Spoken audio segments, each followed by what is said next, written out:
আলহামদুলিল্লাহি রাব্বিল আলামিন ওয়াসসালাতু ওয়াসসালামু আলা সাইয়্যিদিল মুরসালিন আম্মা বা'দ ফাআউযু বিল্লাহি মিনাশ শাইতানির রাজীম বিসমিল্লাহির রহমানির রহিম আসসালাতু ওয়াসসালামু আলাইকা ইয়া রাসূলুল্লাহ ওয়া আলা আলিকা ওয়া আসহাবিকা ইয়া হাবিবাল্লাহ আসসালাতু ওয়াসসালামু আলাইকা ইয়া নবিয়াল্লাহ ওয়া আলা আলিকা ওয়া আসহাবিকা ইয়া নূরাল্লাহ।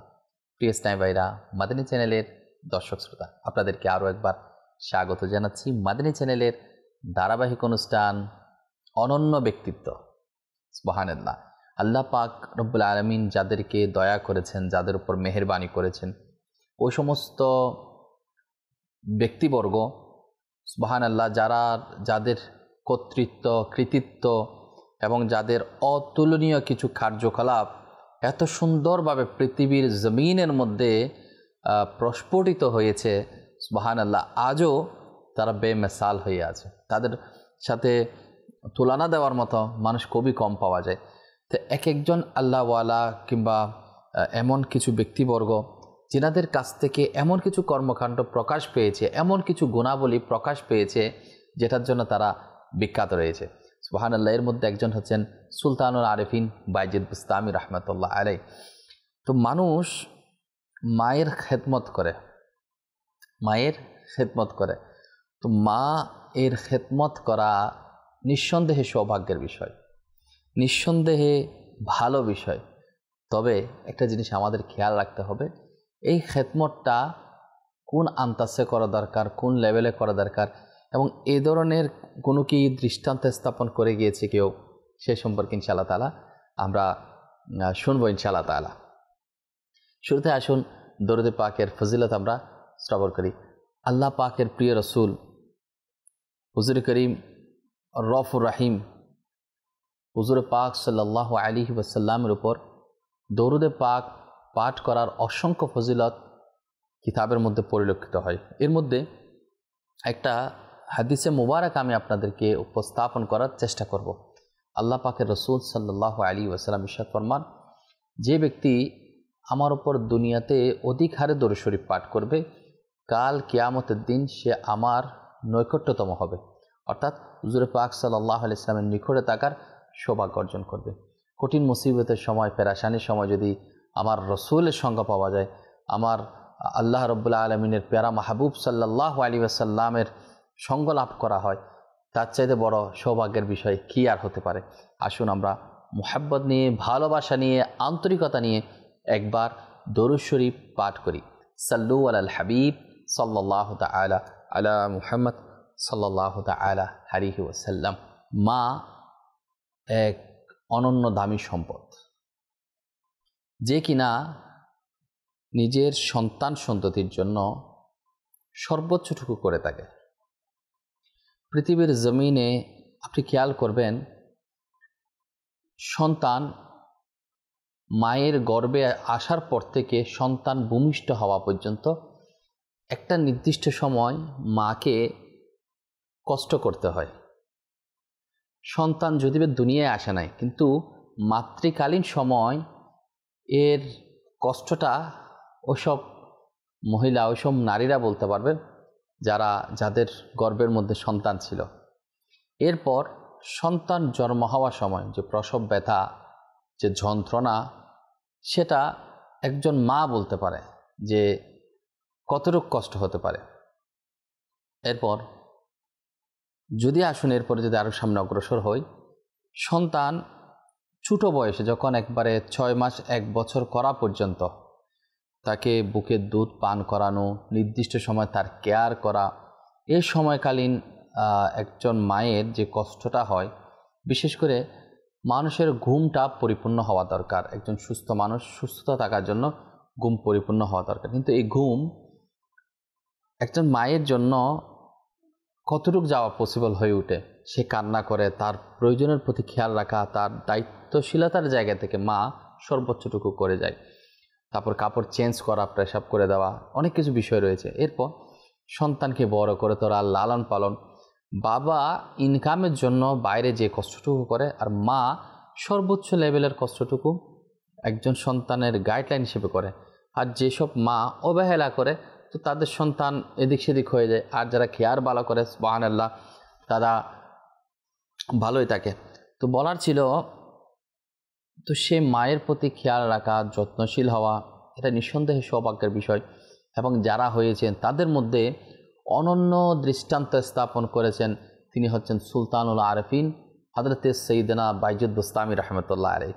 যখন মায়ের সেবার কথা চলে আসে, মায়ের মহব্বতের কথা চলে আসে, তো কে মাকে মহব্বত করতো? অনেকেই মাকে মহব্বত করে, কিন্তু সুলতানুল আরেফিন হযরতে বাইজুদ বুস্তামি রহমতুল্লাহ আলাইহির ঘটনাটা বারবার পরিলক্ষিত হয়, বারবার শোনা যায়। তো বাইজুদ বুস্তামি রহমতুল্লাহ আলাইহি, এই যে তিনি একজন বিখ্যাত ইরানি সুফি সাধক।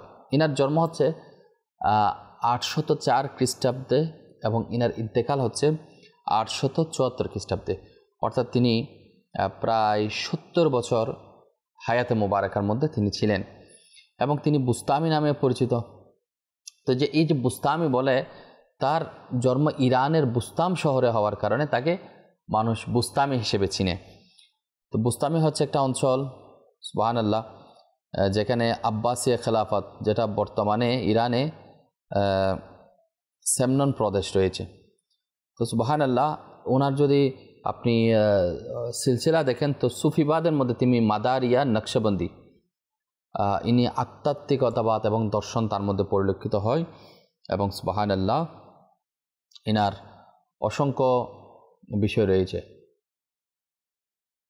হযরত বাইজিদ বুস্তামির দাদা একজন ফার্সি ধর্মাবলম্বী ছিলেন।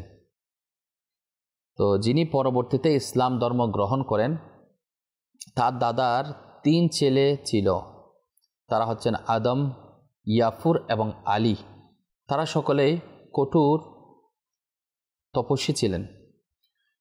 ইয়াফুর এর ছেলে হলেন বাইজিদ, অর্থাৎ হযরতে বাইজিদ বুস্তামির যে দাদা ছিল, ওই দাদার ঘরের মধ্যে 3 জন ছেলে, আদম, ইয়াফুর, আলী। আর ইয়াফুরের ঘরের সন্তান হচ্ছেন বাইজিদ।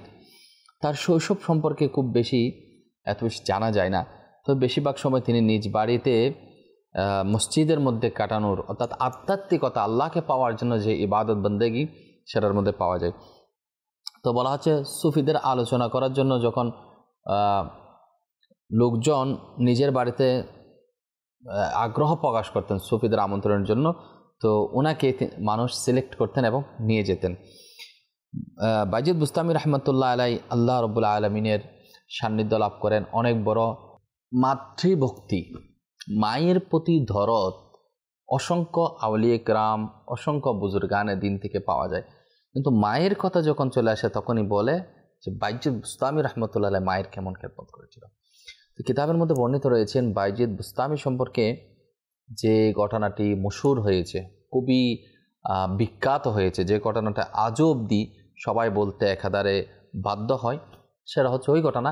একবার হযরত সৈয়দনা সুলতানুল আরেফিন বাইজিদ বুস্তামি রহমতুল্লাহ আলাইহি এর আম্মিজান তিনি অসুস্থ ছিলেন।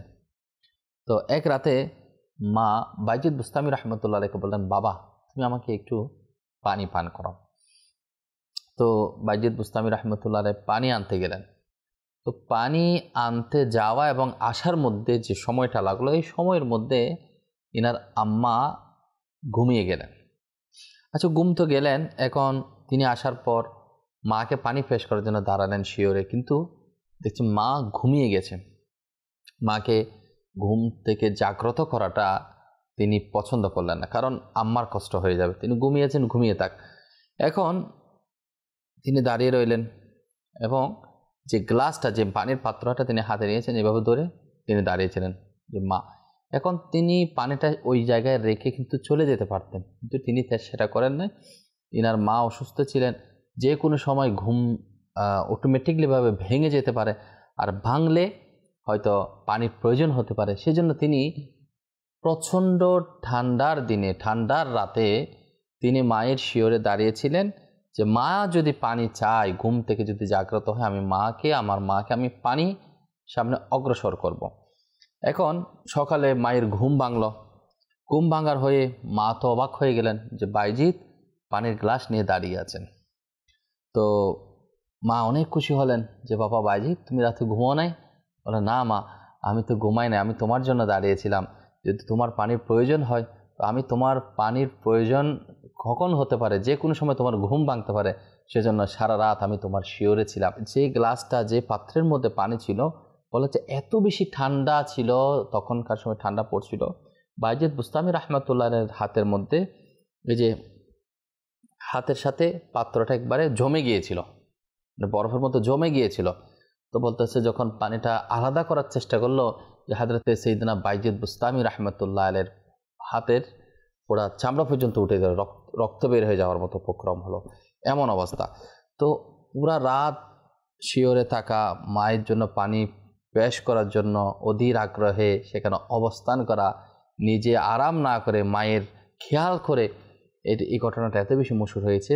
মূল ঘটনায় আমি আপনাদেরকে বলি, হযরতে বাইজিদ বুস্তামি রহমতুল্লাহ আলাইহি এই আমলটা, এই কাজটা তার মায়ের এত বেশি পছন্দ হয়েছে যে তিনি আল্লাহর দরবারে হাত উঠালেন এবং দোয়া করলেন, হে আল্লাহ, আমার সন্তানকে তুমি কবুল করে নাও।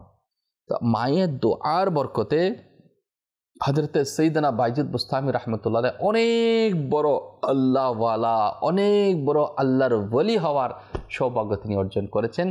এমনকি নার মার্তাবা এতটুক পর্যন্ত পৌঁছে গিয়েছেন, তিনি সুলতানুল আরেফিন হয়ে গিয়েছেন। বলে না, গোস, কুতুব, আবদাল, বিভিন্ন ধরনের পদবি রয়েছে, টাইটেল রয়েছে ওলি আল্লাহদের। তো আরেফিন, সুলতানুল আরেফিন, যত সুলতান রয়েছে আরিফিনদের সুলতান ছিলেন তিনি। যত আরিফ বিল্লাহ আছে না, আরিফ বিল্লাহ বলে না, ওলি আল্লাহ, আরিফ বিল্লাহ, এগুলোর অর্থ আছে আলাদা আলাদা করে। তো যত আরিফিন রয়েছে এগুলোর সুলতান, ইনাদের বাদশাহ, সুলতানুল আরিফিন। আল্লাহ পাক হযরতে সাইয়েদনা বাইজিদ বুস্তামি রহমতুল্লাহ আলাইহির কবুল করুক এবং ইনার ওসিলায় আমাদেরকে দুনিয়া এবং আখিরাতের মধ্যে আল্লাহ পাক কামিয়াবি দান করুক। প্রিয় সাহেবেরা, মাদানী চ্যানেলের দর্শক শ্রোতা, আমি যে ঘটনাটা আপনাদের সম্মুখে উপস্থাপন করার চেষ্টা করেছি, নিঃসন্দেহে আপনারা জিনিসটা বুঝতে পেরেছেন যে মায়ের প্রতি যত্নশীল হওয়া, এক্ষেত্রে সুবহানাল্লাহ, খেদমতের ক্ষেত্রে কতটুকু অগ্রসর হযরতে সাইয়েদনা বাইজিদ বুস্তামি রহমতুল্লাহ আলাইহি ছিলেন। কিতাবের মধ্যে আছে, রাসূল পাক সাল্লাল্লাহু তাআলা আলাইহি ওয়াসাল্লামের দরবারে একজন সাহাবী উপস্থিত হলেন, আরজি পেশ করলেন, ইয়া সৈয়দি, ইয়া রাসূলুল্লাহ, ইয়া হাবিবাল্লাহ সাল্লাল্লাহু তাআলা আলাইহি ওয়াসাল্লাম, আমার মা বেঁচে রয়েছেন, আমার বাবাও বেঁচে রয়েছেন, তো আমি কাকে বেশি অগ্রাধিকার দেব, অর্থাৎ আমি কাকে আমি প্রাধান্য দিব। তো নবী করিম সাল্লাল্লাহু তাআলা আলাইহি ওয়াসাল্লাম এর মাধ্যমে আল্লাহ সুবহানাহু ওয়া তাআলা এই দ্বীন ইসলামকে পরিপূর্ণ করে দিয়েছেন। কেমন পরিপূর্ণ করে দিয়েছেন? যে একজন নিজের বাবাকে কতটুকু কী করা দরকার, মাকে কতটুকু প্রাধান্য দেওয়া দরকার, নিজের স্ত্রী, সন্তান, সন্ততিদেরকে কেমন প্রাধান্য দেওয়া দরকার। অনেক সময় তো ইবাদতে লেগে আছে, তার রুজি রোজগারের খবর নাই, কিংবা রুজি রোজগারের মধ্যে লেগে আছে তো তার ইবাদতের খবর নাই। তো দ্বীন ইসলাম একটা সঠিক রূপরেখা, সঠিক দিক নির্দেশনা রাসূল করিম সাল্লাল্লাহু আলাইহি ওয়াসাল্লাম সুবহানাল্লাহ দিয়েছেন। তো দেখুন, একটা করতে গিয়ে আরেকটা যাতে ক্ষতিগ্রস্ত না হয়, একটা কাজ করতে গিয়ে আরেকটা যাতে বাধাগ্রস্ত না হয়, একজনের খুশি দেখে আরেকজনকে ফেলে দেওয়ার মতো এই ধরনের দ্বীন ইসলামের মধ্যে জিনিস নেই। অর্থাৎ হকের মধ্যে, শরীয়তের মধ্যে থেকে দেখবেন, অর্থাৎ আপনি দেখা যাচ্ছে কি আত্মীয় স্বজনের বেশি প্রাধান্য দিতে গিয়ে প্রতিবেশীর উপর আপনি গুরুত্বই দিলেন না, এমন না। একটা পরিপূর্ণ পরিপাটি একটা সুন্দর দ্বীন ইসলাম আল্লাহ রাসূল সাল্লাল্লাহু আলাইহি ওয়াসাল্লামের মাধ্যমে আল্লাহ তাআলা উপহার দিয়েছেন। তো ওই সাহাবী যখন জিজ্ঞেস করলো, ইয়া রাসূলুল্লাহ সাল্লাল্লাহু আলাইহি ওয়াসাল্লাম, আমার আম্মু বেঁচে আছে, আব্বু বেঁচে আছে, আমি কাকে প্রাধান্য দিব?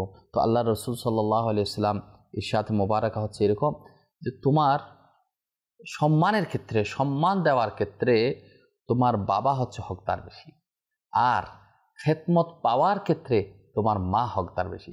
এখানে একটা জিনিস দেখেন, মা এবং বাবা সম্মান দেওয়ার ক্ষেত্রে এত বেশি যাতে এমন কিছু করা না হয় যাতে বাবার সম্মান ক্ষুণ্ণ হয়। তো দ্বীন ইসলাম, আল্লাহ রাসূল সাল্লাল্লাহু আলাইহি ওয়াসাল্লাম এর নির্দেশনা দিয়েছেন, উভয়ের মধ্যে মাও আছে, বাবাও আছে। সম্মানের ক্ষেত্রে তুমি তোমার বাবাকে বেশি প্রাধান্য দিবে, আর খেদমত করার ক্ষেত্রে, খেদমত পাওয়ার ক্ষেত্রে তোমার মা হকদার বেশি।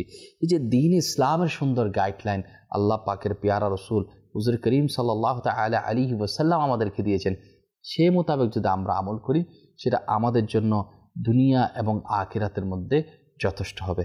তো হে প্রিয় স্নেহেরা, মাদানী চ্যানেলের দর্শক শ্রোতা, আমরা নিয়ত করি ইনশাআল্লাহ তাআলা আমরা মায়ের খেদমত করব। অনেক সময় দেখা যায় অনেকের এলমে দিন না থাকার কারণে অনেক মা কিংবা বাবা নিজের সন্তানদের প্রতি দিন ইসলাম সম্পর্কে সঠিক জ্ঞান তাদের সন্তানদেরকে দেয় না, রাসূল পাক সাল্লাল্লাহু আলাইহি ওয়াসাল্লামের মুহাব্বতের শিক্ষা দেয় না।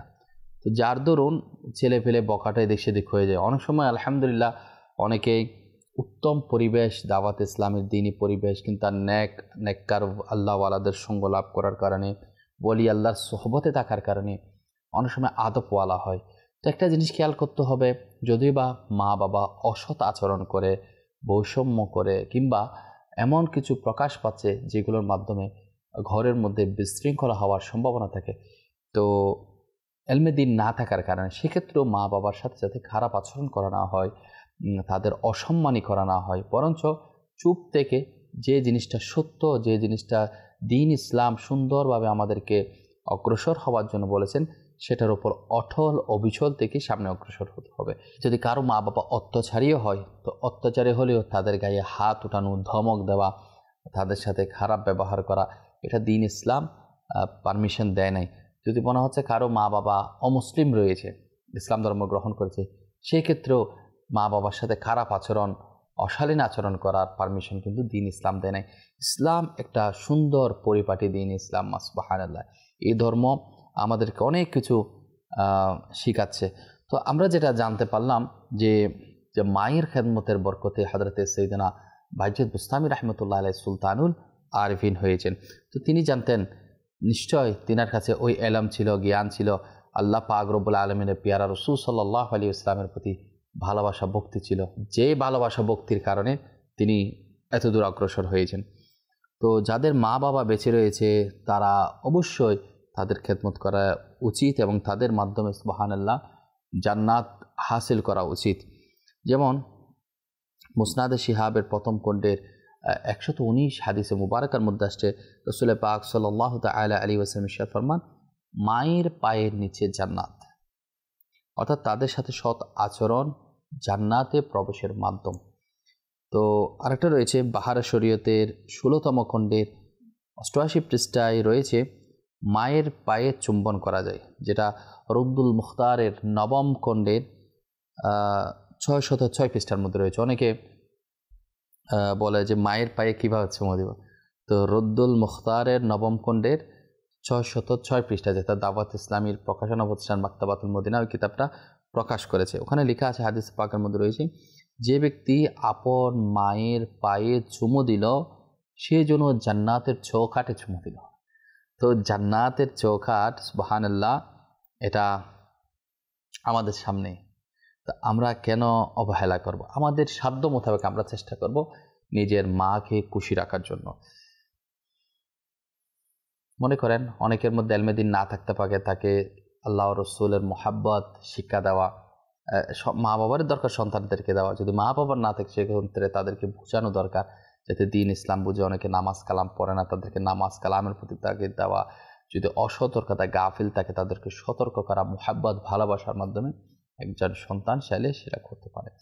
তাদের সামনে ধমক দেওয়া, তাদেরকে কটাক্ষ করা তো অনেক দূরের কথা, মা কিংবা বাবাকে বলা হচ্ছে তাদের সাথে অসৎ আচরণ করার ব্যাপারে মানা রয়েছে। বলা হচ্ছে তাদের সামনে তারা যদি মা চলে আসছে তো সম্মানে দাঁড়িয়ে দিন, এটা সম্মান রয়েছে। তাদের চোখের দিকে চোখ রাঙিয়ে কথা বলা, এটা মানা রয়েছে। ভদ্রতার সাথে কথা বলা উচিত। যেমন হিলিয়াতুল আউলিয়ার 45তম খণ্ডের মধ্যে আসছে যে হযরতে সাইয়েদনা আব্দুল্লাহ বিন আউন রাহমাতুল্লাহ আলাইহিকে তার মা ডাকলেন।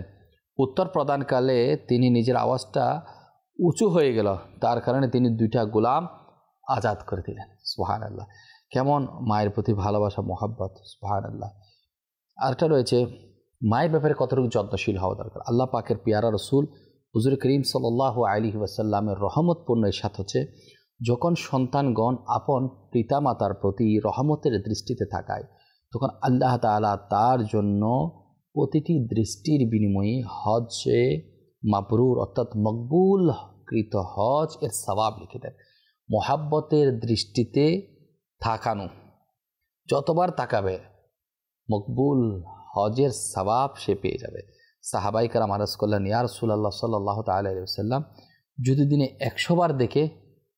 তো ফরমালেন, হ্যাঁ, আল্লাহ সবচেয়ে মহান ও সবচেয়ে পুত পবিত্র, যেটা শুআবুল ঈমানের 6 খণ্ডের 18 পৃষ্ঠায় 7856 পৃষ্ঠার মধ্যে রয়েছে। নিশ্চয় আল্লাহ তাআলা প্রতিটি বিষয়ের উপর ক্ষমাশীল, যতটুকু ইচ্ছা দান করতে পারেন, কখনো দুর্বল ও অসহায় নন। সুতরাং কেউ যদি মা বাবার প্রতি দিনে 100 বারও তাকায় তো সুবহানাল্লাহ, তাকে 100 কবুলকৃত হজের সওয়াব আল্লাহ সুবহানাহু ওয়া তাআলা দান করবেন।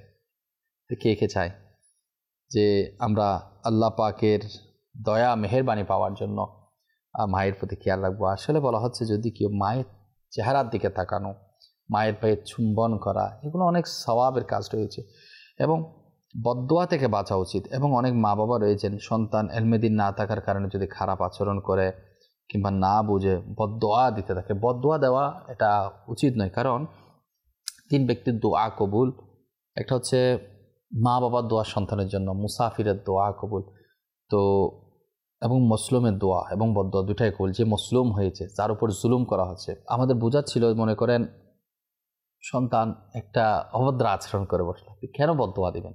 তো আপনারই সন্তান, যদি যতই দুষ্ট হোক, দেখবেন যতই খারাপ কাজের মধ্যে লিপ্ত হোক, নিজের মা বাবার কাছে নিজের সন্তানকে কেউ ফেলে দেয় না, তাকে বোঝানোর চেষ্টা করে। এরপরে বলে, আমার তো সন্তান, আমি তো তাকে পেটে ধারণ করেছি, তাকে তো আমি জন্ম দিয়েছি। তারপরে একটা মহব্বত, ভালোবাসা, মায়ের একটা টান থাকে, বাবার একটা টান থাকে। তো বলা ছিল, যদি বদদোয়া করেন, আপনার চোখের সামনে যদি আপনার সন্তানের শরীরের মধ্যে আগুন দেওয়া হয়, আপনার সন্তানকে যদি পাথর নিক্ষেপ করে কেউ যদি মেরে ফেলতে চায় কিংবা হত্যাকাণ্ডের মধ্যে আপনার চোখের সামনে যদি জড়িত হতে চায়, আপনি কি সেটা মেনে নেবেন? তো জাহান্নামের আযাব, জাহান্নামের, আপনি কেন বদদোয়া দিচ্ছেন? সে তো জাহান্নামের আগুনে জ্বলবে। তো যত অসৎ আচরণ করুক না কেন, তাদের জন্য দোয়া করা উচিত। আল্লাহ, তুমি আমার সন্তানকে ভালো করো, আল্লাহ তুমি আমার সন্তানকে সঠিক বুঝ দান করো, দ্বীন ইসলামের জ্ঞান দান করো, তাকে বোঝানোর চেষ্টা করুন ইনশাআল্লাহ। কারণ মা এবং বাবার দোয়া কিন্তু কবুল হয় সন্তানের পক্ষে, আর বদদোয়া কবুল হয়ে যেতে আমরা কেন বদদোয়া দেব? আল্লাহ পাক আমাদেরকে বোঝার তৌফিক দান করুন। একজন মা তার সন্তানকে জন্ম দিতে যে কষ্ট হয়, সুবহানাল্লাহ, আল্লাহ পাক কোরআন করিমের মধ্যে ইরশাদ ফরমান, তার মা তাকে কষ্ট সহ্য করে গর্ভে রেখেছে এবং কষ্ট সহ্য করে তাকে প্রসব করেছে আর বহন করে চলাফেরা করা এবং তার দুধ ছড়ানো 30 মাসের মধ্যে, সুবহানাল্লাহ। তাই প্রতিটি সন্তানের জন্মে মহিলাদের কমপক্ষে 3 বছর কষ্ট সহ্য করতে হয়। প্রথমে বলেছে শুধু সন্তান জন্ম দেওয়া না, এর পরবর্তী সময় অনেক কষ্ট করতে হয়। পুরুষের পেট থেকে একবার যদি ইঁদুরের বাচ্চাও জন্ম হতো, সারা জীবনের জন্য কান ধরত। এত কষ্ট মারা সহ্য করে। আরেকটা বিষয় জানতে হবে, একবার কিতাবের মধ্যে এটাও এসেছে, আল্লাহ পাকের পেয়ারা রাসূল সাল্লাল্লাহু আলাইহি ওয়াসাল্লামের দরবারে এক সাহাবী আরজ করলেন, ইয়া রাসূলুল্লাহ সাল্লাল্লাহু আলাইহি ওয়াসাল্লাম, আমি উত্তপ্ত মরুভূমিতে যদি আমার মাকে কাঁধে নিয়ে, কেমন উত্তপ্ত মরুভূমি, যেখানে খালি পায়ে, মনে করেন ওইরকম জমিন যেখানে গোশত রাখলে, মাংস রাখলে, গোশত রাখলে সেটা কাবাব হয়ে যাবে, এমন গরম উত্তপ্ত ময়দানে যদি খালি পায়ে আমার মাকে কাঁধে করে নিয়ে আমি এত দূর সফর দিলাম, তাহলে কি আমার মায়ের হক আদায় হবে? আল্লাহ পাকের পেয়ারা রাসূল সাল্লাল্লাহু তাআলা আলাইহি ওয়াসাল্লাম কি নির্দেশনা দিয়েছেন? হ্যাঁ, সেটা হয়তো তোমার মা যখন তোমাকে জন্ম দিয়েছিল, যে প্রসব ব্যথার যে ঝাটকা, সেটার হালকা কিছু তোমার ঋণ হতে সুদ হতে পারে, অর্থাৎ হালকা সেটা হতে পারে। অর্থাৎ আপনি উত্তপ্ত মরুভূমিতে, যেখানে খালি পায়ে চললে গোশত কাবাব হয়ে যেতে পারে, এমন মরুভূমিতে যদি মাকে কাঁধে নিয়েও যদি অগ্রসর হন, তাহলে হচ্ছে কি আমি মায়ের হক আদায় হয়ে গেছে? বলছে না, এতটুকু হয়েছে, মাত্র একটু ঝাটকা পরিমাণ হতে পারে, যেটা তুমি, তোমার মা কষ্ট সহ্য করেছে প্রসব ব্যথার সময় তোমাকে জন্ম দিতে গিয়েছে। আমাদের বুঝতে হবে আল্লাহ পাক রব্বুল আলামিন এর অনেক বড় দয়া, মা এবং বাবা, তাদের প্রতি খেয়াল এবং সৎ আচরণ করা উচিত। এবং দাওয়াত ইসলামী আলহামদুলিল্লাহ আল্লাহ পাকের ভয়ের কথা বলে, রসুল পাক সাল্লাল্লাহু আলাইহি ওয়াসাল্লামের মোহাব্বতের শিক্ষা দেয়।